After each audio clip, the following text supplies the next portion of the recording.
Welcome again. Let me start by introducing my best friend of how many years? I think it's like since we're 6. So let's not mention our age, but I think That's what it is. yeah.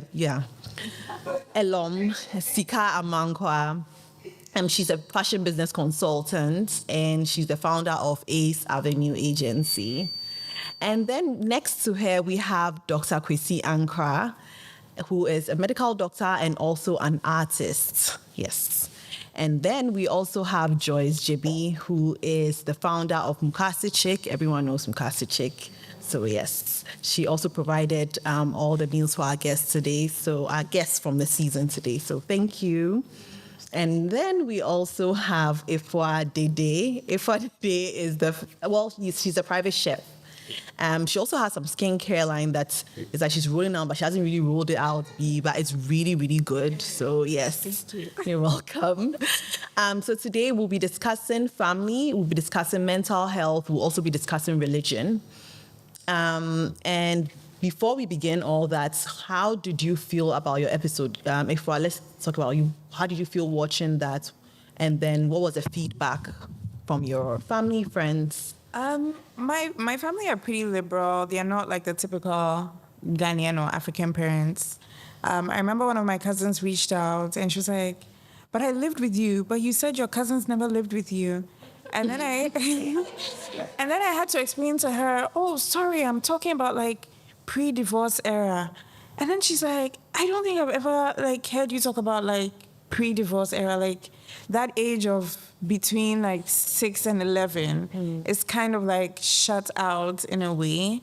But it was a lot of positive feedback, especially from some of my friends. And they're like, "Oh, we had no idea like you felt this way. Like, we don't hate you, like if you can't make it to the parties and stuff anymore, like don't worry." And ever since the episode, there have been a couple of events where my friends will message me and they'll be like, "Oh, I know you don't do birthdays, but out of respect, I'm just extending the invitation." And I'll be like, "Oh, thank you. Like, I appreciate that, like at least you're giving me the choice to say no, yes, or whatever, as opposed to just casting me out." So overall, I'll say the response has been very positive. Okay. Yeah. Nice. How about you, G? But I think I had a lot of feedback from people I don't know. Okay. So like my DMs, I don't know who they are. Yeah. But they wrote like long things. Oh, it was great. Yeah. My family, as my aunties watched it, it's very interesting, the different feedback from my aunties. One of them was like, "Oh, you said your truths." Okay. And I found it hilarious. And the other one was like, "Oh, I'm so happy you didn't mention any names, because if you mentioned it, you didn't mention my name."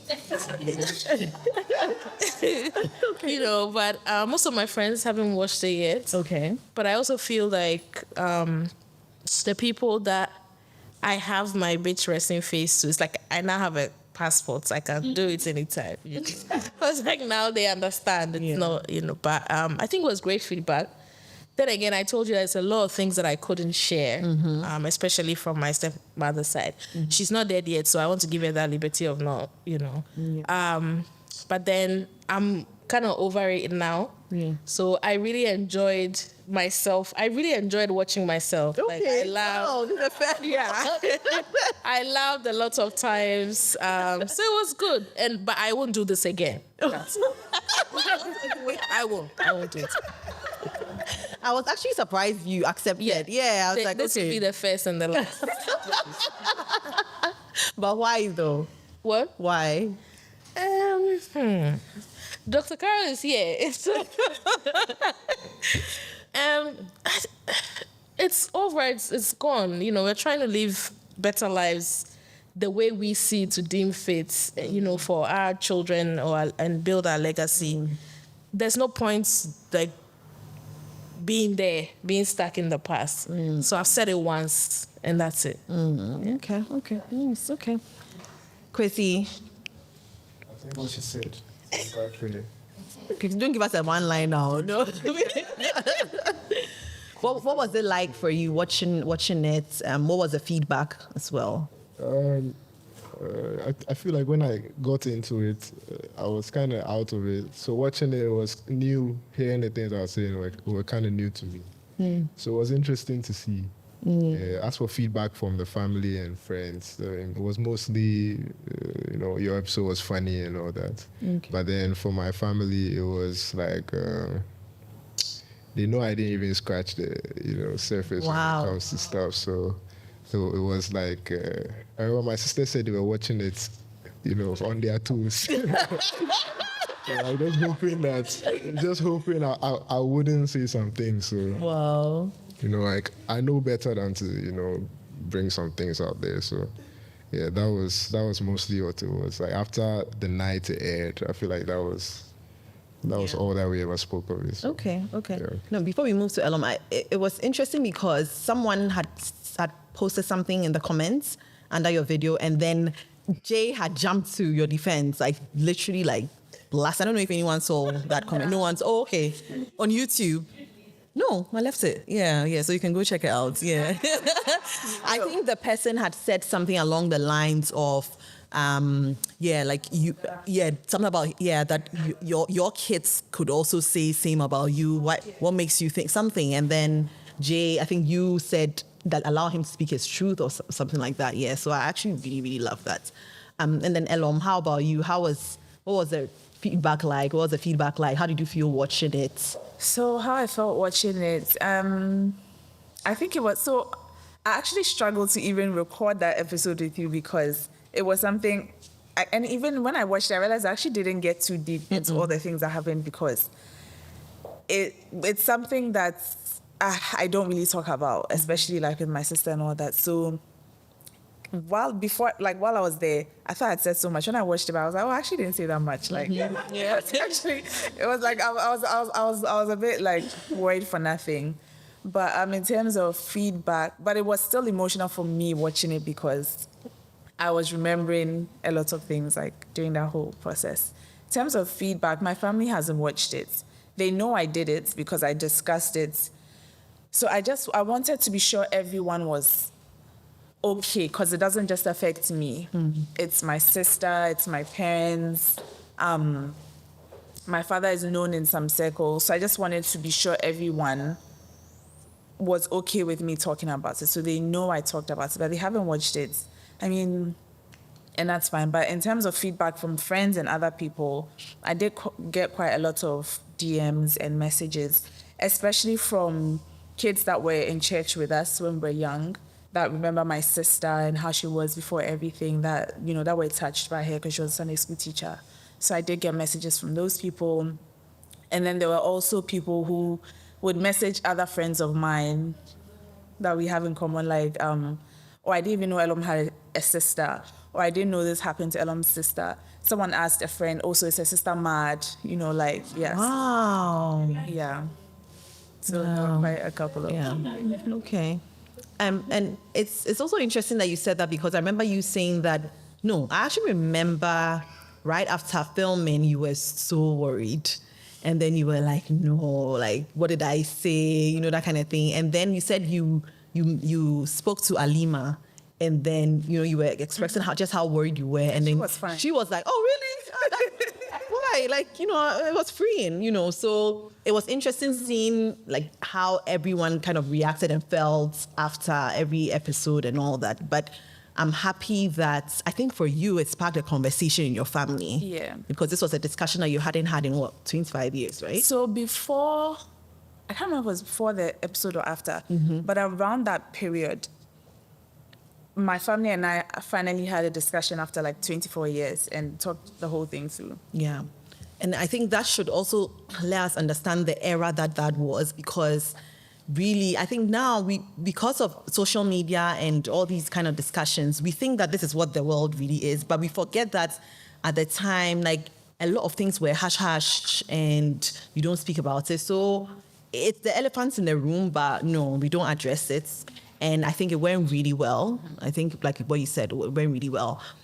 So we're going to go in this direction. Chrissy really doesn't really want me to come to him, but I'm going to come to him. So, so you had shared, you said you hadn't even scratched the surface and all that. And for you, did you feel it was healing? Did you feel it was something that, done, I don't want to address it again? Like, how did it feel afterwards? It actually didn't feel any way for me because for a while now, it's something I've been very open about. Okay. Yeah. I'd say maybe for like the past 5 years, it's like an easy conversation I can have. I can meet you for the first day and let you know how my relationship is with my dad. Yeah, so it wasn't any different for me coming on coming to discuss that with you. Yeah. Yeah, it's something that I feel like maybe it's a coping mechanism, but I've come to just wear it or own it. So anytime I meet people and the conversation goes there, I mean, previously I would just not talk about my experience. And then it's like everybody talks about how it is with their dads, and their families and stuff. And then I wouldn't want to bring up type of marriage I grew up, seeing, or type of parenting I grew up seeing. But now, you just talk about it. You don't really care. Yeah. And you realize that when you approach it that way, it's easier for them to take it that way. Try not to be. Maybe I'm just not being real with myself, because maybe if I'm real with myself, it'll be too emotional for me. But yeah, I would casually talk about it. Yeah. Yeah, and then we'll just move on. I've never looked back and then felt like that lifted a lot from my shoulders. I was like, nah. Because truly, too, I've not really said the real stuff. Yeah. So But, it's like, But just like from my observation, I mean, interactions with you, you do talk about it a lot, like just your strained relationship and everything. And you do casually talk about the trauma. Like just, you talk about, and I look at you like, this is not okay. But yeah, like you just talk about it. How did you finally get to that point where it was like, okay, now I can talk about it. I don't really mind. I don't know. I don't know how I got there, but I just realized that I used to hide it, I used to hide it because it's not cool. It's not one of the cool things that you could talk about. Everybody's talking about their cool experiences. Right? You come to talk about your trauma. So yeah, it wasn't really something that I used to talk about.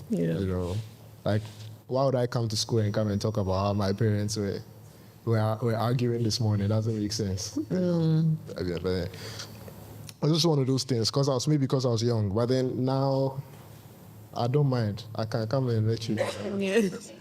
This is what happened because that's the life I'm living. Like that's what I just saw. So why would I come and pretend to you? So that's just how it has become. I don't know how it became like that, but it just became that way, and it's been easy that way. Like I remember one time you asked me that, does everybody at Snell know about your story? Yeah. About my relationship with my dad. But yeah, if it comes up, because you probably want to bring my dad up, I'll let you know, like, oh, it's not like that. Me and my dad, we are not like that. So you can't be bringing it up like that, yeah. Because people assume, I'm the only boy, I'm the last born. So people assume a lot of things. But it's not like that, And I'll let you know it's not like that too. Yeah. It's easier to let you know it's not like that than to pretend that it's like that. So yeah. Okay. Joyce. You said you said you've done it, but really how did it feel? Was it free, and was it like, okay, because you didn't even delve into it, but just the little that you shared that probably a lot of people didn't know, how did it make you feel? I think it was great for me. I wouldn't say freeing, but I've always known exactly what I want to say if I decided to say it. I knew which way I'll say it. I knew the ones I'll leave out. I knew the ones I'll tell Dr. Carol. I know.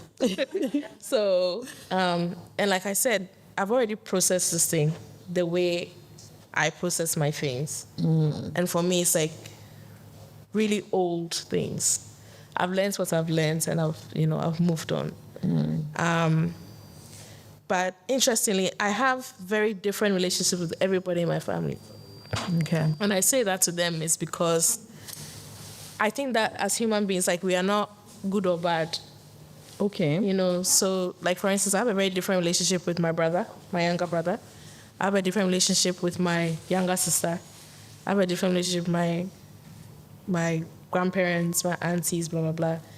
And I don't know how that happened, but I've tackled them quite perfectly. Yeah. So it's like when I talk to my grandfather, I talk to him about his parenthood style, and I talk to him about how he parented his children, because now, because I'm grown, my aunties talk to me about things that they wish, or ways that they wish they were nurtured or, you know, trained. They can't tell their father. It's like they send me to go and tell their father. So I talk to my grandfather, and I'm the only one he understands. So I talk to him and I talk to my aunties. And I have a way that I talk to my mother as well. Oh, Dr. Kara, by the way, I'll have to bring my mother to you. I have a way I talk to my mother as well, because my mother has a lot of things happening for her. And I have a way that I talk to my younger brother, because my younger brother and I, we grew up together, but we're steps. Okay. So his account of life and everything is completely different from me. Like, even the way he thinks now, the both of us, we have such a love for cooking and everything that we picked from my dad, but the way we see things is completely different. Yeah. So I've been able to figure out that I'm not white or black. So I'll have different relationship with these people. And unfortunately, some of them have not gone well. You know, they don't talk to me and whatnot. But I'm cool. As long as I've figured it out, and I've come to you, and if it doesn't work for you, that's okay. Yeah. Maybe one day we'll talk. But otherwise, I'm really chilled. Yeah. Yeah. Okay, I like that. I remember when you reached out to me when the episode was about to air or had aired or so, and I think that was your dad's retirement or something like that. Yeah. And I remember you saying that it was such a perfect time for the episode to air because it was, and I found it a bit strange. Yeah, because I would think that you would think, no, it was actually the wrong time for the episode to air. No. I think my father retiring has now put a lot of things in perspective for him, what he's going to do with his future. And of course, in knowing what you're going to do in your future, you're reflecting on your past. So in that week, we went for dinner, and, you know, my sister had come down from LA, and, you know, it was just the three of us, and we were even supposed to invite another cousin and my husband too. And I said, no, let it just be the three of us. And we just sat in the restaurant, and after eating, we had this, I call it a heart-to-heart. It was emotional, and it was messy, you know. And he, even going home that night, he called me, and he's just like, thank you for being the way that you are. You know, thank you because you're kind to me. Like, even when you want me to be accountable, you have a way that you say it, and I really value your opinion. Thank you. And my sister's always like, oh yeah, we're only two. Yeah, dad's favorite. I'm like, yeah, well, your mom's favorite. Yeah. You know, but I always kind of felt guilty because as an adult,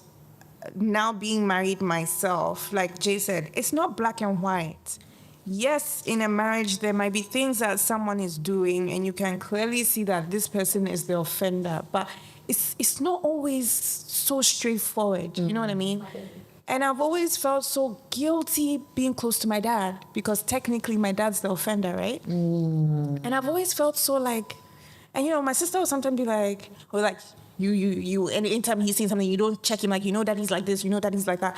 And I sometimes feel like, am I betraying my mom? You know, like, me as a woman, am I not seeing things from a woman's perspective? Like, am I being like a male empath? You know? And it's within me, I just felt like that week, because my stepmom did call me too. I just felt like that week, it was a good week.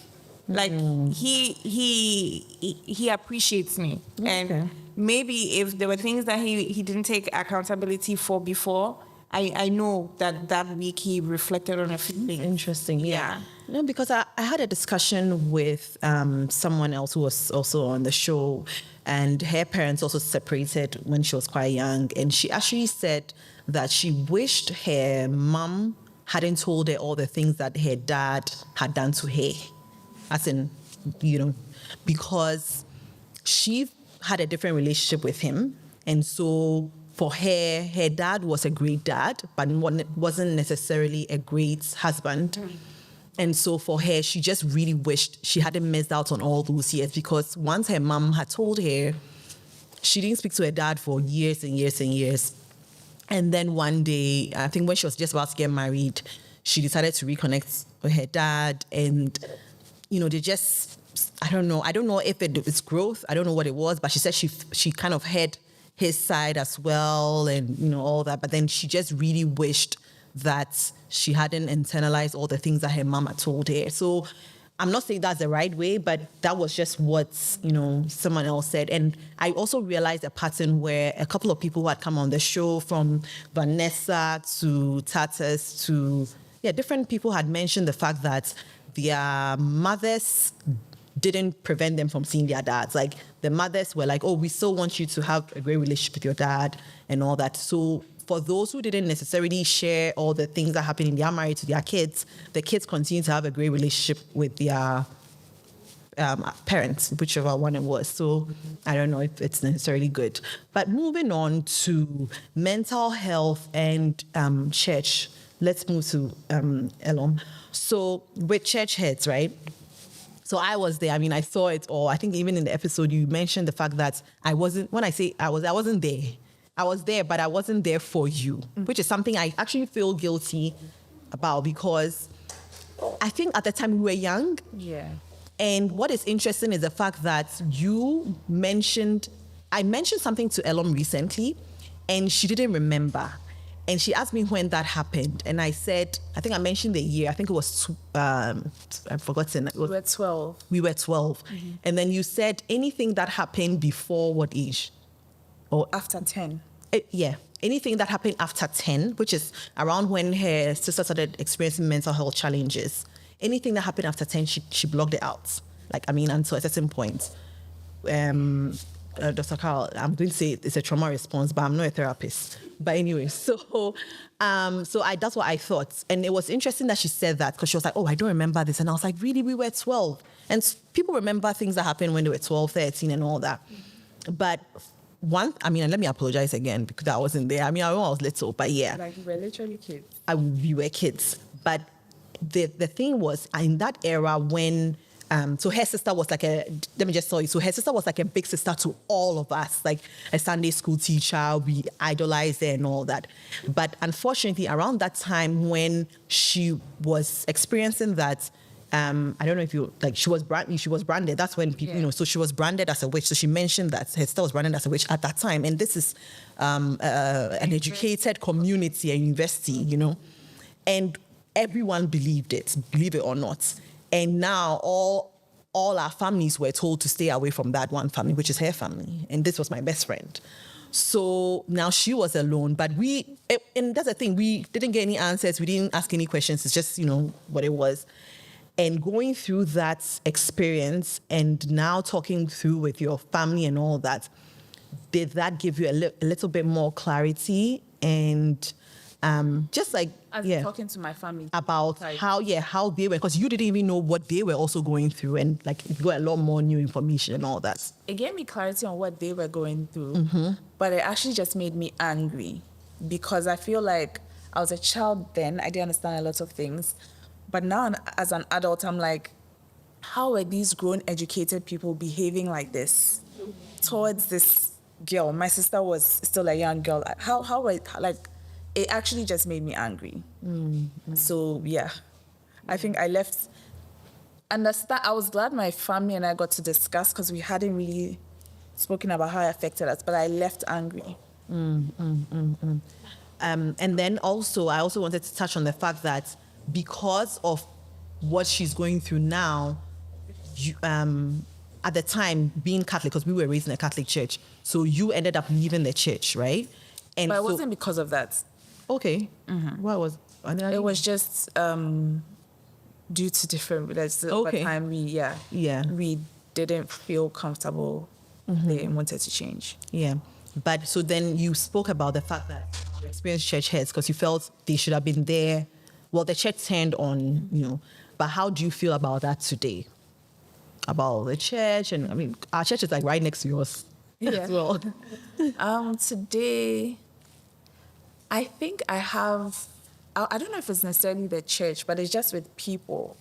I have this thing where I just feel like you kind of need to hold people at a distance first just to see if they are okay because, and even, I don't know, I feel like I'm an open book pretty much, I think, but at the same time, I don't really trust people. I don't know. It's like, I don't know. Yeah. I think I still just don't really trust people. There's just something in me that is like, especially when people hold you in high regard, I feel like it's very easy for them to turn on you. Like the higher you go, the easier it is for people to turn on you because I've seen it with my sister. I've seen it happen to my dad. So it's just this thing I have about like, people can easily turn on you. Yeah. Okay. It's very, yeah. Chrissy, yeah, on the topic. On that same topic, talking about the faith, well, let's talk about faith. How I know that you have a strained relationship with your dad, right? And also at the same time, you're also Christian. Is that something you battle with where it's like, oh, this is so unchristian-like for me to not talk to my father? Should I do the Christian thing and like, men things? Or is that something you struggle with? No.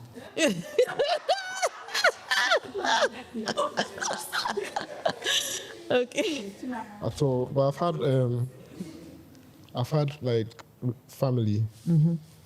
Not really family because I wasn't really close to them until all this started, and then they all feel like they have something to say, come around to like advise me, and then I think they feel like if they come with Bible verses, it will be more. I'll hear what they have to say. But actually, no. Pastor, you have your work cut out for you. Yeah, there's a Christian. There's a Christian. Please. Oh my God! All right. Is it like a reverend or something? No, don't worry. Don't worry. Yeah, but yeah, so a lot of them come with the honor your father and mother, all those things, but Charlie, in fact, it's not something that moves me, because I feel like I have a very different way I practice my relationship with God. Okay. I say it's different because when I communicate to people, it seems like, how? But then I just feel like God had the way he expressed himself to different people in the Bible. So like, you can't really put him in a box and say he expects this, from in this situation or not. Like, in different situations, God always seemed to surprise us, because like maybe one time he's saying, kill your son, then another time he's saying, stop. Then maybe one time, he's saying this, the other time he's saying that. So I feel like the Bible, if for anything, it kind of shows us that God wasn't, like she would say, black and white. Yeah. So the whole honor your father and mother being basis for me to, fix my relationship with my father, it's not. I feel like, I want to honor him, and I feel like I do that sometimes. Like, for example, with this thing, me holding back so much that I've experienced, it's a way I'm honoring him, because if I should say all those things, it's not very, I don't know how to put it. It won't be cool, for him at least. He gets to walk away with his image, as Dr. Ankrah. Yeah. Whoever watches this, I kind of look like the spoiled child. And he doesn't even look like a bad person. And that's my way of, making him still look like a good person. Which I think is kind of honoring him. Yeah, but then to walk up to him and then say, oh, everything we've been through, I want to say sorry. let's be close. All those things, I don't think that can ever happen. Okay. Yeah, but I feel like there's still a possibility for us to have a relationship. Okay. But he will have to. Oh, okay. It has to be that way. That's the only way, actually. I've thought about it. I've tried to. I'm actually a very considerate person. So anytime people come up to me, I actually think about what they are saying. Okay. It has never made sense. Yeah. So now, I think on the episode, you tried. I tried towards the end. I was like, hoping we'll end on a positive note where it's like, You tried. I tried and you were like, nah, it's not going to happen. You really tried. I really tried. On camera. That's like if I was ever going to budge, I was hoping. probably not on camera. So yeah, it's actually Yeah. gonna happen. Okay. All right. Can I just yes. add something quickly? So I just lost my train of thought. So your question about the church, how I feel about the church. The thing is that I think if I am being honest, I feel, I don't know, maybe not judgmental, but the church is very maybe pretentious, can be pretentious sometimes with trying to slap a Bible verse or memory verse on everything instead of really addressing issues. Or instead of, I don't know, but I feel like for me, I'm able to accept that there is like medicine and mental health and all of that, and there's faith, and the two can coexist and work together. But I feel like sometimes some Christians it's just too churchy sometimes for me. So for instance, someone I know watched my episode, and the person knows my sister.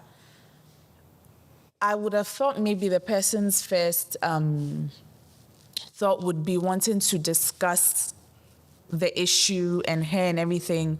But the first thing was, don't worry, God is going to heal her, it'll be fine. And that's fine, but can we talk about the human experience of what she went through and what I went through? Because the person knows me, and you saw, but it just, I don't know, I just feel like in terms of the church, that is, actually my honest, I think sometimes people are a bit too churchy, too pretentious. Okay.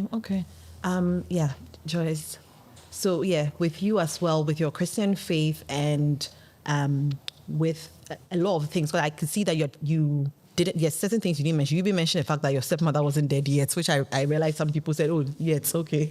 But is that something that you struggled with in terms of forgiveness and, forgiveness mainly, like with your Christian faith and forgiveness, did you feel, okay, I'm obliged to do that because, I'm supposed to do, things the right way of the Lord and things like that?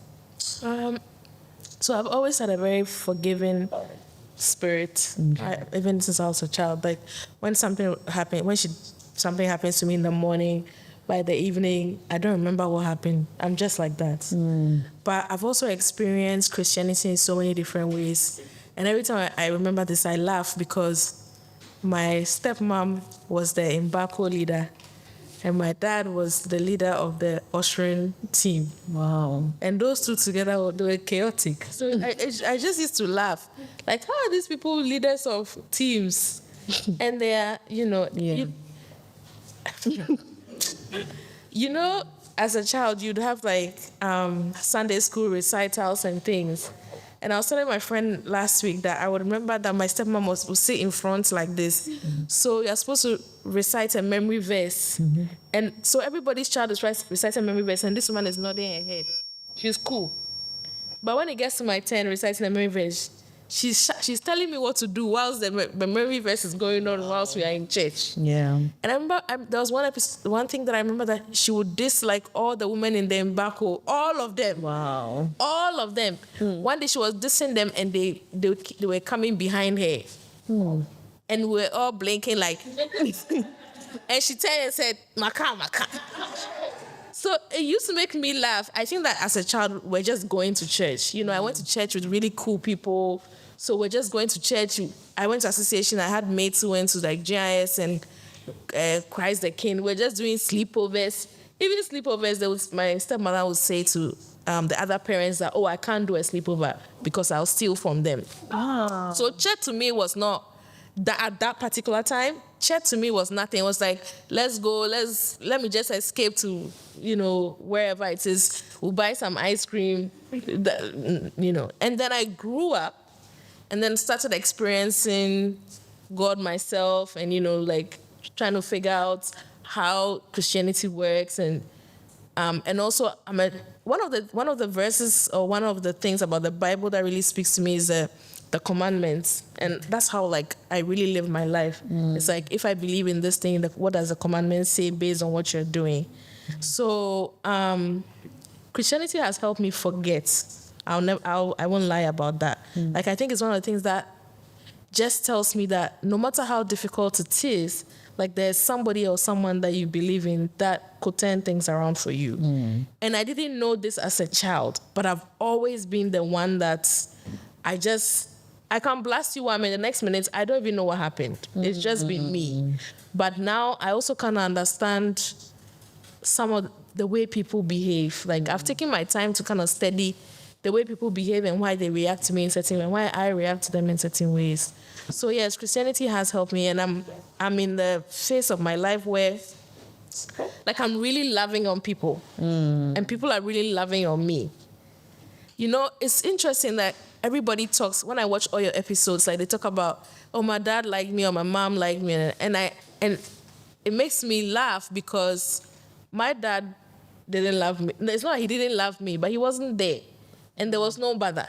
So I don't even know what the difference is. All I know is that human beings can love human beings. And that's the phase that I'm in. I'm just loving my friends, loving my families who allow, loving my cousins, loving them back.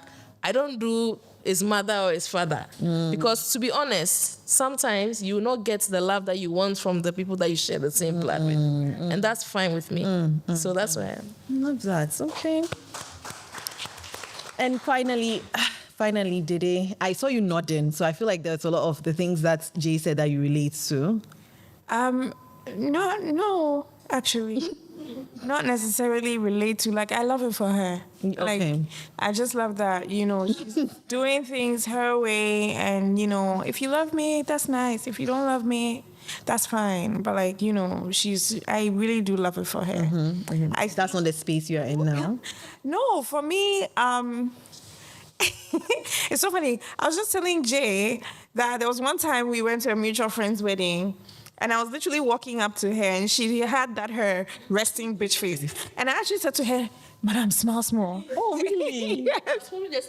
Yeah, and she was probably lost in thought, but I'm happy that, at least she's in her loving phase now. I love that for her. Me, I'm a little bit more naive. I feel like I'm like Elon. I love people when I meet them. I already love you even before I know you.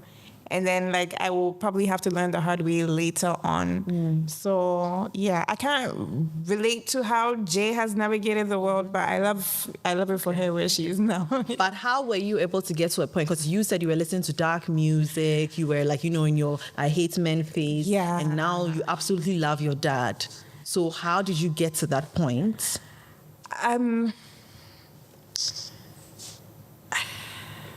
My dad doesn't have a lot of friends. Okay. My dad is not a very sociable person. At a point in his career, he took up a job in Saudi Arabia. Who does that? And he would just go to work and come home and just go to work. And my dad really loves his dogs. Okay. He has 4 dogs. He'll wake up on Saturday and wash his dogs and wash his car and I just realized my dad is not. I don't want to say it this way. My dad is not a loving person. There are few things and there are few people he loves, but he really loves his children. I'm sorry. And sorry. He's done a lot of wrong things, but sometimes I'm like, if I'm not his friend, who will be his friend? Yeah. And I think sometimes that's like been my mentality why we are so close, or like why I can forget or forgive a lot of the things that he did, like as a husband, because I saw it. You know, I saw it. There's like a lot I can't say on air, but like I saw it, and sometimes it's like, how can you see this and like still be cool with the person? You know, like even my sister sometimes will just be like, you cry, like I don't understand you, you know. But sometimes I do feel that way, and he also doesn't talk about his upbringing much, so I don't know what he went through. I only know from when I was born and who I met and who I'm experiencing now. And, you know, I've just tried my possible best to take away what I can take away from that so that I can make my marriage better. I have 2 sons so that I can make my sons better.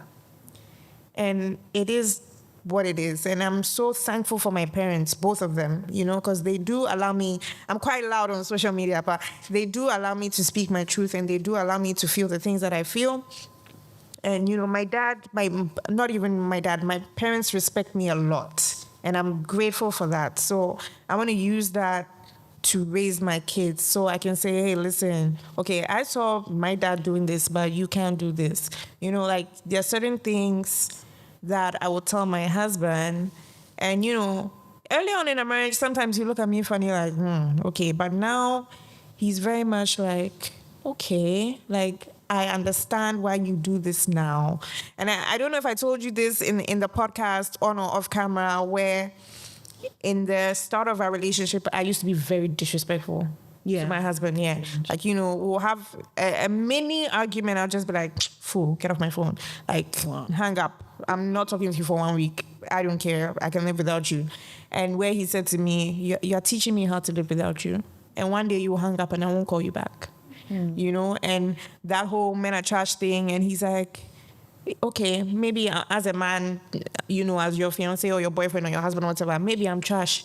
But one day you might have a son, you know, and you're invariably already telling your son that your son is trash. And because God has such a sense of humor, my firstborn was a boy, you know. And so he's just like, move away from that and just know what you can do better. You can't change the past, but you can definitely change the future. So whenever people give me advice, I don't listen to all advice. I say I don't listen.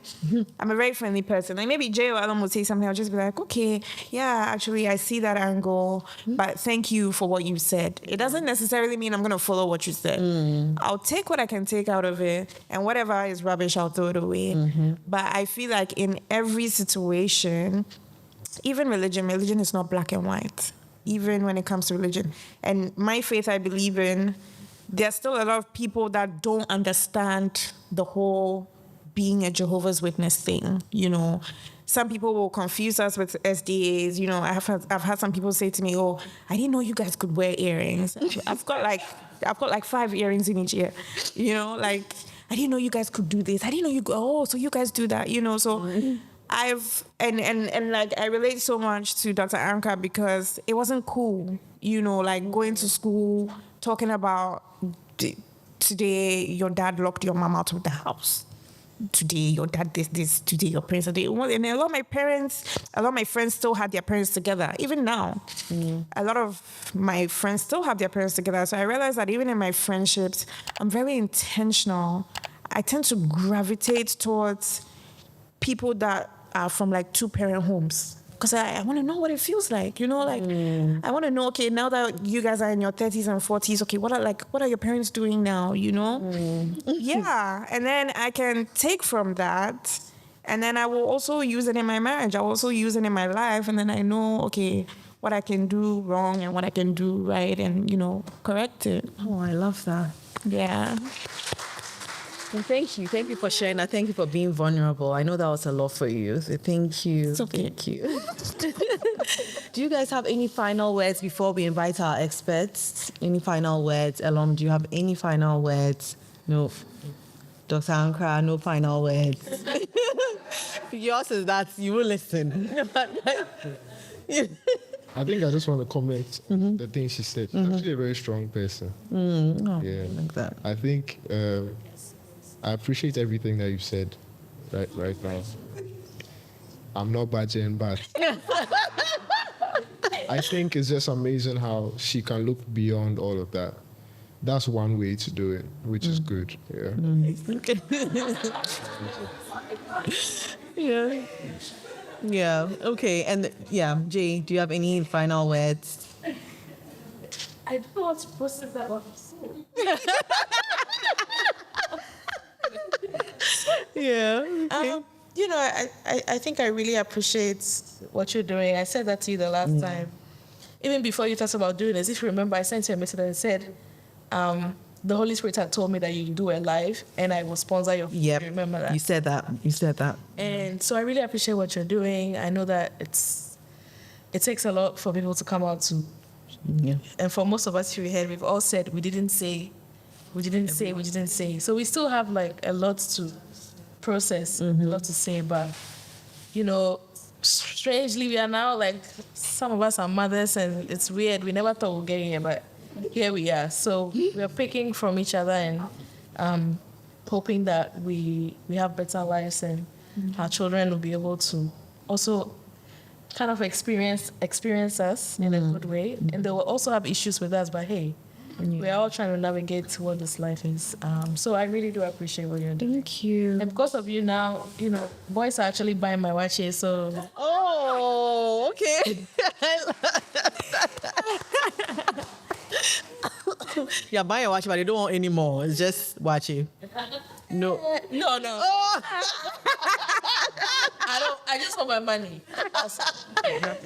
Okay, thank you guys so much. Thank you. A round of applause for our guests.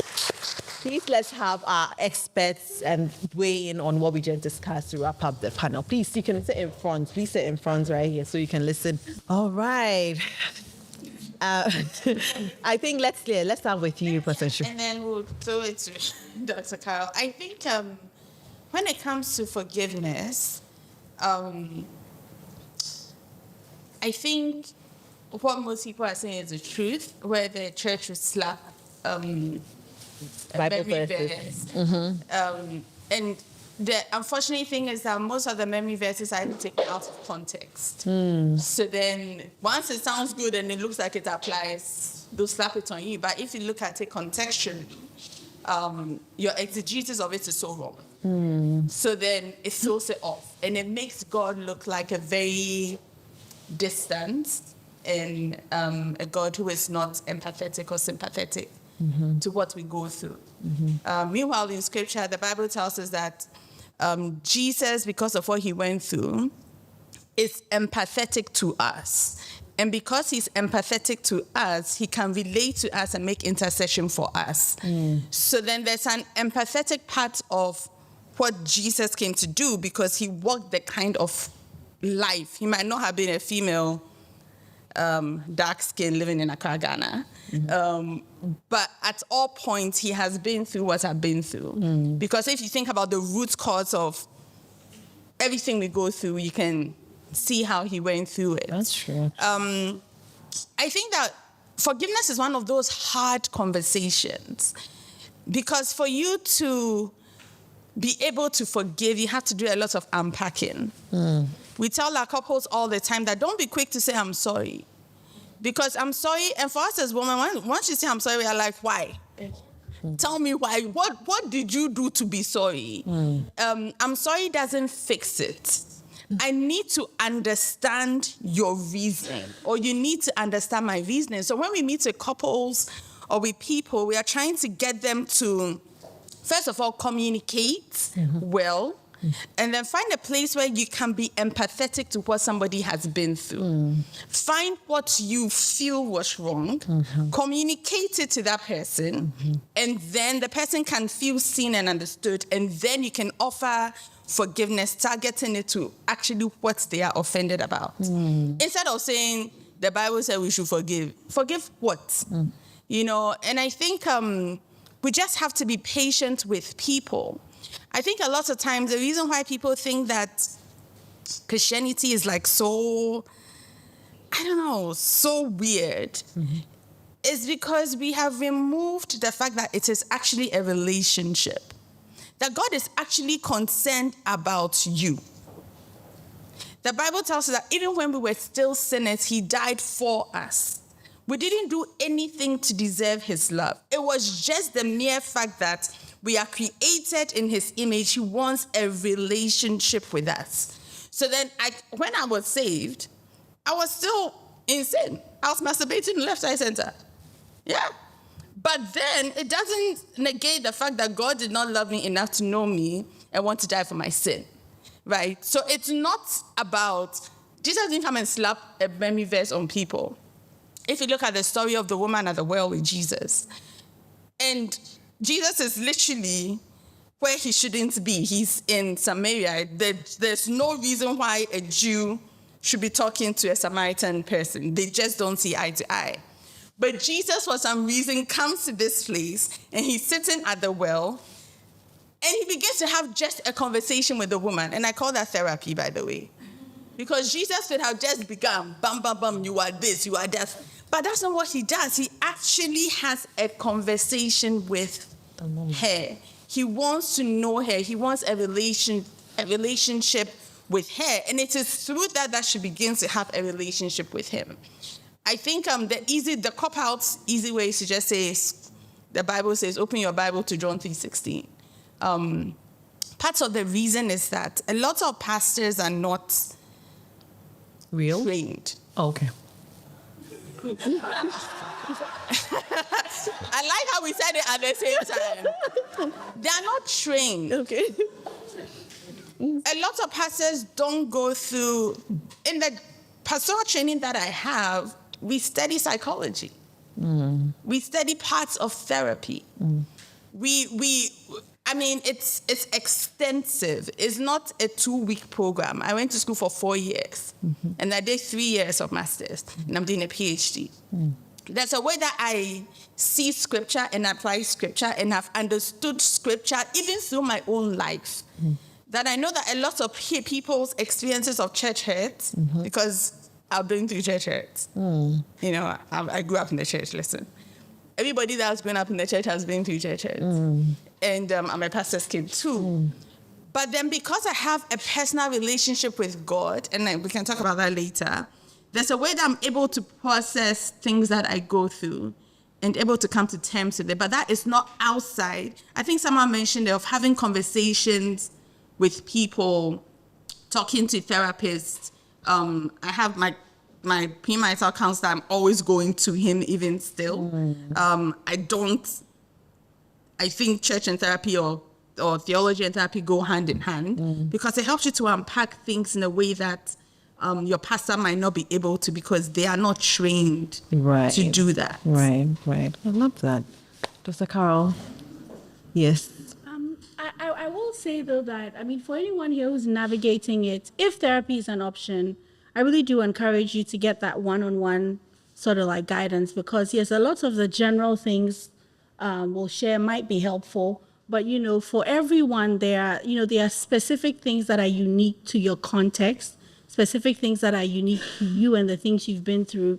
That sort of like having that one-on-one guidance can really help you figure out, because a lot of times there's a lot of hurt and trauma that needs to be healed before we can even have the forgiveness conversation. And I think, and I can only speak from a clinical perspective, right? I think forgiveness in a clinical world, forgiveness is a hard word because we often conflate it with healing and a restoration of relationship. Right, but they're different things, right? And I think a lot of people's difficulty is we slap forgiveness on really difficult things when what needs to happen is healing, right? And so it's this sense of, forgive them. Once you've forgiven them, then you are good. Healing has happened. Then there should be restoration of relationship, and that's that. But it's never like that, right? Because the reality is, and there's a big difference between people, because we've been talking lots about intentions today. There's a big difference between people's intentions and their impact on us, right? So as much as you can get to the place where you reflect and you understand, well, our parents did the best they could with what they had, you get to know your parents more. And I always encourage everyone, if you still have a relationship with your parents, to really get a sense of what kind of upbringing they have, right? To understand what kind of trauma they also carry. But that doesn't change the fact that whatever it is that caused them to cause the harm that they did to you, that's very different from the impact, right? I like to use the example of if you're standing next to someone and somebody walks past them and shoves them, and in shoving them, maybe they hit you and you fall and you cut your leg and you're bleeding badly, right? I do not care, as a clinician, I don't care about the fact that somebody hits them and they hit you and you fell and you're bleeding. I care about the fact that you're bleeding. And if I don't attend to the bleeding, you will die. So there's a place for understanding what the cause of stuff is and how, what people's intentions were. And it wasn't my intention. But sometimes we also really need to look at the impact, right? So understanding our parents as much as we do, getting perspective, offering them grace, I don't think that's the same thing as then ignoring the impact of all of that on me. That cannot substitute for working through the impact and healing the impacts. Because what I find is without doing that healing work, even when we desire strongly to maybe restore the relationship, the hurt is sitting right there in the middle. The trauma is sitting right there in the middle. And no matter what you slap on top of it, until you work through it, then restoration is really, really difficult. So there's that. And then there are also some situations where the fact of the matter is, with some relationships, there should be no restoration. And I know that's a hard conversation to have, but forgiveness doesn't mean restoration, right? You can forgive and heal, and the relationship not be restored because the relationship still has potential to cause real damage, right? It's like, and I think we understand it the most when we think of little kids, but I'd like for us to apply it to ourselves. If anybody in this room is aware that a child, some harm is being done to a child, right? Either physical harm, emotional harm, whatever it might be, one of the first things we're going to want to do is what? Remove that child from the harm. When you don't do that, it's called neglect. In some parts of the world, you can actually get into some real trouble for even having an awareness of it and doing nothing about it. And sometimes, regardless of, how much healing or care is given to the child, if the situation has not changed, there is no way we're then going to pick up that child and put them back in that situation. So when we think about that and apply it to ourselves, sometimes our parents never have a realization of the wrong they've done. Our parents never come to have a come to Jesus moment where they want to change their ways. Our parents, even into some people, their parents even into their old age, are very toxic, very harmful. Think about what it means to then say relationship needs to be restored, right? You've gone and you're doing all this healing, and then you come and put yourself back in a place where harm can be done. So, and I think that connects to your question a bit about cutting parents off. Cutting people off, as much as we talk about it, it's hard. I don't know if anyone has ever tried to cut it's hard stuff.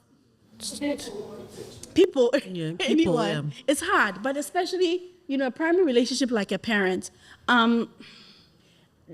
Like I said, some situations, there needs to be no restoration, right? There's too much hurt and damage there for there to be restoration. But sometimes it's not necessarily a cutting off that needs to happen, but modification, right? Because the truth of the matter is we hold this ideal of what a parent-child relationship should be. And a lot of times we don't realize that it doesn't necessarily have to fit that ideal, but we can modify it to a place where we can relate, we can honor, while we are still protecting ourselves within certain parameters. Is it hard? Yes.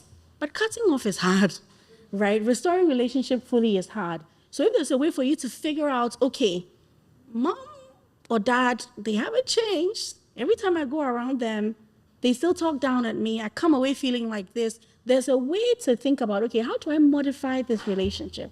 How do I think about protecting myself and also then being able to relate within certain parameters that still keep me in a safe and sort of healthy place.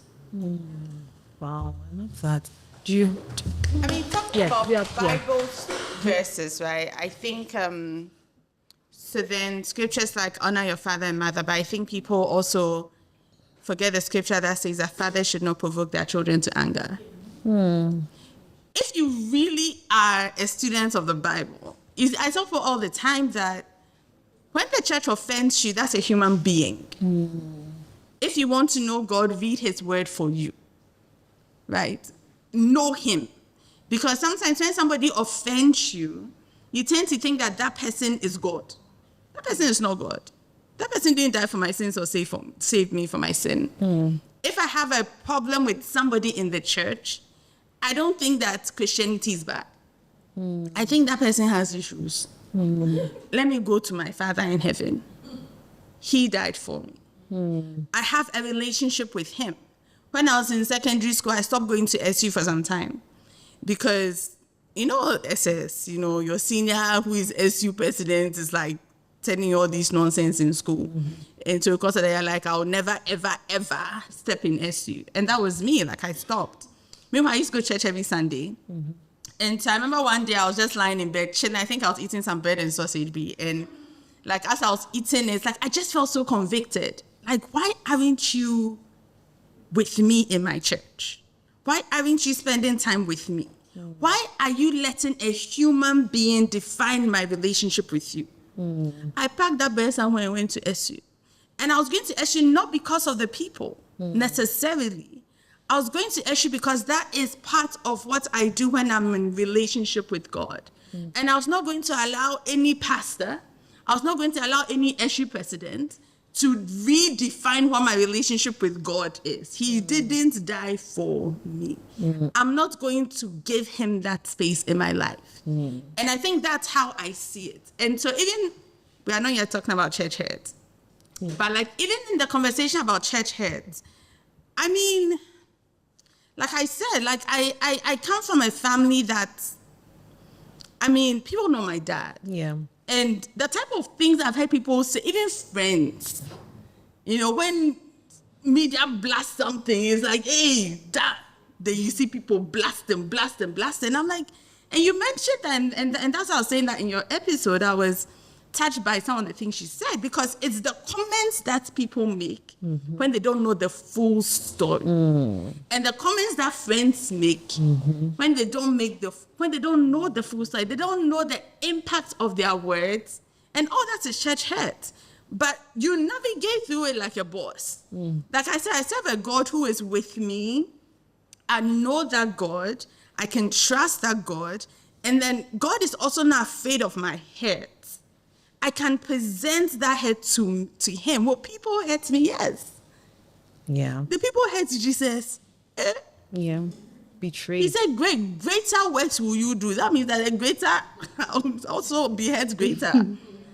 He says that in this world you will suffer persecution. So people hurt me. Yes, that's what people do. Is God hurting me? No. Can I run back to God? Yes. Do I have questions? And I think the thing with church hurts, is that sometimes we try and unpack it and process it outside of God. But that's because we relate church to God. So Exactly. Yeah. But if you unpack it outside of God, you get an answer that feeds the hurt. It will not take you to the person that can give you the answers you want. So I hear people say, I'm deconstructing my faith. I'm like, well, deconstruct it in a more, in a holistic way. Find a Bible-believing church, or at least engage a Bible-believing pastor who has actually studied theology for a number of years. And then engage whatever you're engaging with and figure it out. But then to just blatantly say the church is bad, and I think that's a place I don't want to get to. Because usually when people say that it affects their relationship with God, you can't take that. You can't take the church experience away from being a Christian. And I think that is the difficulty about church heads. Is you're dealing with people and people hurt people. Yeah. But at the same time, it's a place where we are called to commune with other Christians. Otherwise, you won't see the growth you want to see. But I think there's a way that you can navigate through it in a healthy way. Right. Okay, thank you. Dr. Kao, do you have any last words before, because we're wrapping up now? I want to touch on the mental health piece. Yes. And one of the things I believe very strongly is that we are all responsible for each other, right? To some degree, in terms of not that what I'm going to eat is your responsibility, or how I'm going to feed my family is your responsibility, but in terms of we all have, basic human dignity, right? And I strongly believe that it's our responsibility to protect the dignity of the person next to us, and I think mental health is one of those things that we should all be responsible for in terms of how we talk about mental health, right? The things we say about mental health, the kind of jokes we make about mental health. And we're a culture that kind of really uses humor to kind of like navigate very traumatic and horrible things. And when we do that, a lot of people feel very alienated, right? So you hear jokes about mental health, you hear all kinds of jokes, and the reality is in a room with this many people, you'll be amazed at the number of people in this room who are dealing with mental health challenges, right? Whether it's depression, anxiety, whatever it might be. And so just having an awareness of the things we say matter, right? How we treat other people matter. The jokes people hear us say matter, right? We have usually Suicide Prevention Month. You have all these, reach out to me, talk to me. And what I tell people is, this person that in this 1 month you're telling them I'm a safe space, they've watched you the whole year, right? And have your actions over the year really communicated that you're a safe space? Because if you're telling me to reach out to you, but I watch and see the jokes you make about somebody who killed themselves 2 months ago, or the jokes you make about, and this happens a lot with men, actually. I was actually going to say that. The jokes that happen with all these mental health jokes. Because people sit to my couch and tell me, like, this Charlie's my bro. He says I should open up to him, but I know I can't. Right? So really think about, if I'm saying reach out to me, I'd rather hear what you're going through than read your obituary or whatever. Think about the whole year round. Are you really presenting yourself as somebody who, if I know I am struggling, I can come to you and talk to you about it? We're all responsible for that, right? And in that way, it's one of the ways in which we take care of each other, and it's one of the ways in which we kind of like remove a lot of the stigma that comes with mental health. And the last thing I'll say is, mental health illnesses are real illnesses, right? They are not anything to be joked with. And I think there's a certain depth to which we need to understand we get to, and we are out of our depth, right? It needs professional help, right? Because a lot of the times I find that people are trying to help other people navigate through things when really a medical professional, right? And faith always has a role to play. I'm a big believer in that. Whatever your faith is, it has a role to play. But I'm also a big believer in God heals through, medical professionals. I'm a big believer in that. And so if you recognize that you're helping someone navigate through something and you're completely out of your depth, right? Get them the help that they need, right? And we can all be a little bit more responsible, I think, when it comes to mental health. Thank you. It looks like Dr. Ankrah wants to say something. I'm shocked, but okay. I feel like I'm learning so much, but I wanted to ask a question to you. Like in all your training in this field, is it possible that the humor thing is actually a good coping mechanism for some people? Like, is it possible? Yeah, it is. And you see, the thing is, because the idea with a coping mechanism is that it's literally helping you cope with something. But if what we are saying is if all you are doing is coping, right, then that's not great. If you are coping and humor helps you to cope, but on the side you're actually working through a lot of the hurt and the trauma that's there, great. But I think what I'm saying is I find a lot of people are just coping with humor and never actually sitting down to do any work with the stuff they are coping, or they're trying to use their humor to cope with. I don't know if that answers. I think it does. But then for the things that, in quotes, actually work, Yeah. does it actually work? Like, do they move on and never have the hurt, never have the damage ever again? Like, is that possible? No, it's not possible. I think once you've been through trauma, you are forever changed.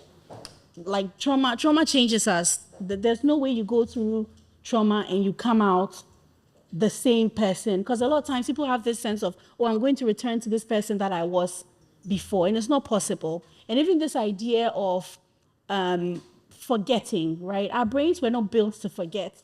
When the brain forgets, it's actually a malfunction. Like, it's not supposed to forget. So we are supposed to remember things. But I think a lot of times when we talk about healing, is the acknowledgement that you've been through something, it's changed you. But even as a changed person, there's a way in which you can live a healthy, full life, which is a little different from not acknowledging that something has actually changed me and something has actually happened to me, which is what I find a lot of people try and do in terms of suppressing and repressing stuff. Yeah. I mean, I will add that Doc, I loved the fact that when a lot of people were doing videos about healing, where it was like, oh, there was like dirty water and then they would just be pouring like clean water in there. So they were like, oh, therapy, this. And then after a while, the water becomes so clean and then you're healed. Mm-hmm. And then you did another video where you were like, yeah, so even as the water is becoming clean, there are triggers. So then the water starts getting a bit dirty again. Then other things happen, so it's not necessarily a destination where it's like, okay, you're totally healed. It's kind of like a process, and then there'll be different things that'll be happening throughout that period. Yeah, but yeah. Absolutely. Thank you so much. I think even if there are more questions, guys, you have to see them separately. But do you, Kwesi, you want to... Also, it's not really related to all this, but do you see a therapist yourself? I do. Yeah. Fair. And then... Not about my patients, about my own life stuff. Okay. But then is it also, could seeing your patients also cause some type of trauma for you? For you? And then, Oh yeah, I'm triggered by, I mean, there are a lot of the things that people come to me with, I've also personally experienced. So absolutely. Yeah. I mean, there are sessions I have, after the session, you weep sometimes. And it's not even about the level of empathy you're feeling for the person, but because you have been triggered, right? And that's why it's important that you're also working through your own stuff so that then it doesn't become murky in terms of you being able to provide support. Okay, and then last one, okay. Is it possible to actually heal or move on from these mental health things that we deal with without therapy? As a therapist, no. Okay, well, I mean, is it possible to move on? Yeah, but what kind of? I guess my question is, what kind of moving on are we talking about? Because I think you can move on and cope, but I definitely think that a great therapist, right, definitely helps you to move on in a healthier way. I think. Yeah. Okay. All your questions are answered. Oh. Opposed to yours too. Oh, okay. You don't have any questions. Okay. All right. Okay. Thank you so much, Dr. Carl, Pastor Nhyira, all our guests. Thank you so much. So it's a wrap. Thank you.